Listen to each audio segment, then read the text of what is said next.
Hey, how's it going, everyone? Don here. Welcome back. Kind of a rainy day out there today, so I can't really get any yard work done.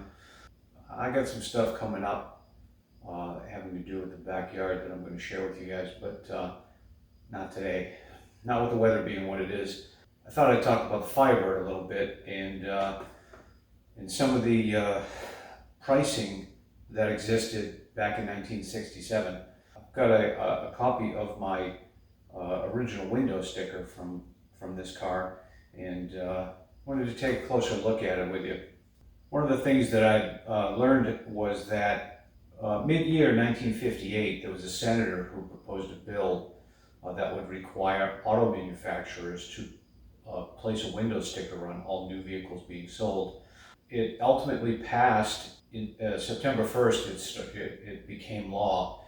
I've got mine from this car, or a copy thereof, from 1967, and I thought some of the pricing was interesting, and thought maybe I'd share that with you. So, if we look at my window sticker here, the VIN, which is on here, the dealership that the vehicle was originally delivered to is on here, where the car was assembled, in this case Lordstown, Ohio, series and model, and the base price, in this case $2,666, with a destination charge of $51. And then you add in the options and you get what the MSRP total amount is. And in this case, we've got a Cordova top, which is the vinyl roof on this car, which ran in at $84.26, kind of neat. This car also has the 400 package, which is a 4-barrel carburetor, 400 engine, 400 cubic inch V8, chrome air cleaner, chrome rocker covers, and chrome oil cap, as well as dual exhaust, 14-inch red or white stripe wide oval tires. Now the wide oval tires were, I think, at the time, Firestone's name for that particular model tire. Now these are 15-inch, and they were on it when I bought the car. I didn't buy this car new, but these are the Pontiac Rally 2 wheels, which I like the look of them. I'm going to leave them. The 14-inch tires were skinnier, a little bit less, kind of sporty looking, right? So in addition to the tires, the 400 package also came with a heavy duty battery and a heavy duty starter, dual hood scoops, which are actually not functional, not on this model. I think on the Ram Air version of this, those hood scoops were functional. They would funnel air directly into the air cleaner assembly, but not in this case. And also a clutch fan, which I'll show that after. The that was the 400 package, and it came to $273.83. Quite a bargain by today's standards, right? Let's see, what else? Deluxe wheel discs, and I guess that was the hubcaps, which actually have some of them up on the shelf up there. I'll try and get a closer shot. You can't really see the whole thing, but it's pretty far up there for me to climb up there to pull one down, so I'm not going to do that, but you kind of get the idea. They're basically stainless steel 14-inch hubcaps that snap onto steel wheels. Without the deluxe wheel discs, as Pontiac called them, I think they would have just been the dog dish style hubcaps, right? Which I kind of like the look of those too, actually. But the cost of those deluxe wheel discs was $16.85. Let's see what else we got on here. Deluxe steering wheel, that was $12.11. So looking inside the car here, we see the steering wheel, which Pontiac calls Deluxe, and this was an option. Not that the car wouldn't have come with a steering wheel, but I imagine it would have been different.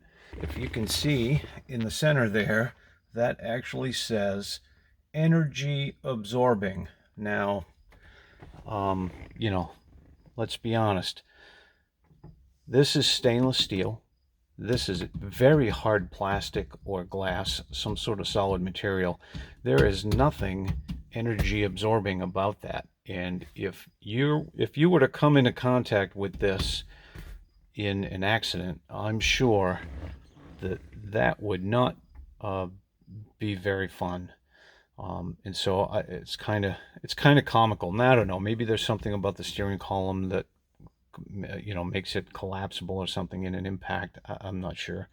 But I kind of doubt it. With the technology being what it was in 1967, safety was not typically a big concern.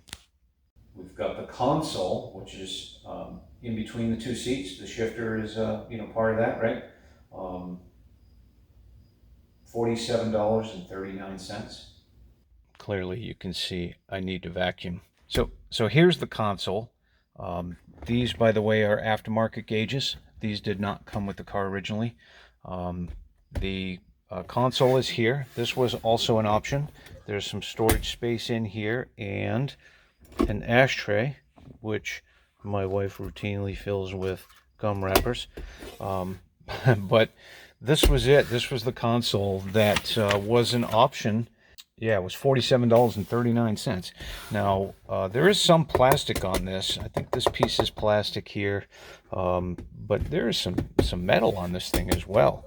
And this thing is built pretty tough. Little story about this while we're in here as well is the stereo here. While it has an original look to it, when I bought this car, this panel didn't fit on here. It was in the trunk, and the previous owner had cut the post holes out to put in a square sort of CD player type stereo. And so I had to do some welding and some fixing behind the dash to get the original type of stereo to fix. Now I bought this. This is not an original stereo. It's just made to look like it with modern components. And the funny story behind this is, the funny thing is, I put this in. It had a 12-month warranty. It worked perfect. On the 13th month, it failed. And when I called the company, they were like, sure, send it in and we'll fix it for you. But I'm sure they would have charged me. So I didn't bother. This stereo was quite pricey. And I didn't want to tinker with it. I didn't want to pay additional funds to have it fixed. And so I just let it go as, filling the hole in the dash with the proper look. And I went another route. What I ended up doing was, inside the glove box, I put another stereo, and this one happens to be mounted to this is a steel plate that mounts right in here. The glove box originally had this cardboard type pocket that was, pretty much deteriorated from it being so old. So I took and removed it. They make these. I put this metal plate in here, which was pre-cut for this type of stereo. Mounted the stereo right in there. As you can see, I've got this USB cord here hooked down to my iPod, and it makes for quite a nice setup. The only downside is you've got to open the glove box to work the volume, but that's a small price to pay for having a stereo in having it look like it wasn't even there. So one of the other things you might notice in the video is that these seats are not original. I have the original seats and they're in fantastic condition. However, they're not very comfortable. And in the interest of being comfortable when I drive this car, I swap them out with these. Now, these seats aren't very expensive, but they are quite comfortable. They actually recline, and they're on tracks that actually go back a little bit further than the originals, so they're quite comfortable compared to the old seats that were in there. When I installed these, when I took the old seats out, I found what was called the build sheet tucked up under the springs on this passenger seat. This is just a copy of it. I do have the original. You can tell that it's got some rust on it from it being tucked in the springs. Kind of neat. Build sheet was used to assist the factory in filling the order. When the car was ordered, they would go down the list of the build sheet, which was basically coded. There's another build sheet that I'm told during the assembly process, they would put it on top of the fuel tank when they put the tank up into position. And of course, that's long gone because it's subject to the weather and rain and road conditions and what have you. So I did look for it when I bought this car, but it wasn't there. And I suspect that it was just so deteriorated and gone at some point it just disintegrated and fell out. Pontiac's got some interesting names for things. They called the power steering Wonder Touch power steering, and that came in at $94.79. They also called the power brakes Wonder Touch power brakes, and that option would cost you $41.60 back in 1967. And they also had the rear differential on this car it's a posi traction. As you know, the power goes to both the left and right rear wheel on a car with posi traction. And Pontiac's name for that was Safety Track differential, and that was $42.13. Now, let's see, and also a turbo hydromatic transmission, which I know in this case is a TH400, and that cost $226.46. The options in this car were $839.40. Total amount of $3,556.40. Certainly a bargain by today's standards. So ignore the mess on the bench behind me. You can see the clutch fan is right here. Some of these things aren't original. The radiator isn't original. This is an aluminum radiator. It provides better cooling. It's better for the engine, better for driving in the heat of the summer. So I opted to install that. It does have the chrome valve covers, and the other things that aren't original, of course, is the carburetor, the air cleaner, and the intake manifold in this car was replaced at some point with a aluminum intake manifold. I guess at some point I could maybe put it all back to original stock condition, but it runs so good I don't want to tinker with it, so I'm not going to go through the hassle of trying to track down the parts, which I'm sure are available, but I'm just not going to go through the trouble.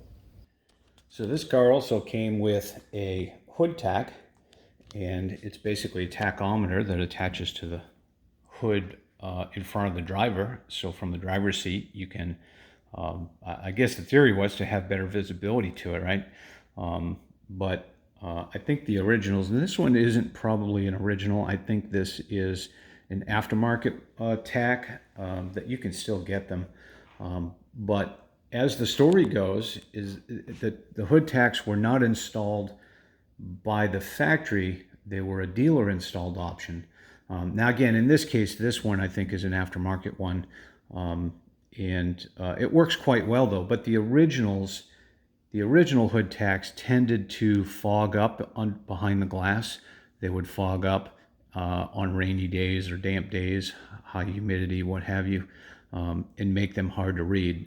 I don't have that problem with this one, and I suspect it's a better version or a more modern version of the classic hood tack. And I think there are two different ones. There's one like this that's sort of short, and there's another one that's a little bit taller. So when I purchased this car, I sent the VIN into the Pontiac Historic Services, and in return, they provide me with all the bits and pieces, the details, the options, the things that the car came with when it was new, which is pretty neat stuff to have.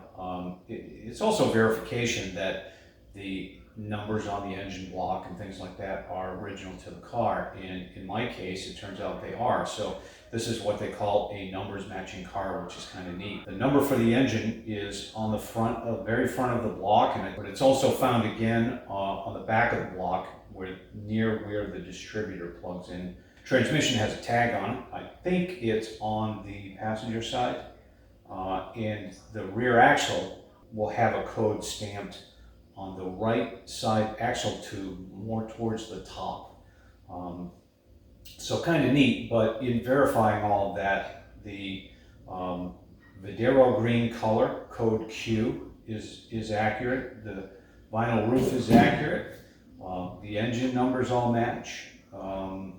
There's also on the firewall on the driver's side, there's a body tag that also indicates some other information, and it was all verified through PHS. If you have a Pontiac, an old Pontiac, and you don't have PHS documentation, I'd encourage you to get it. It costs about $100.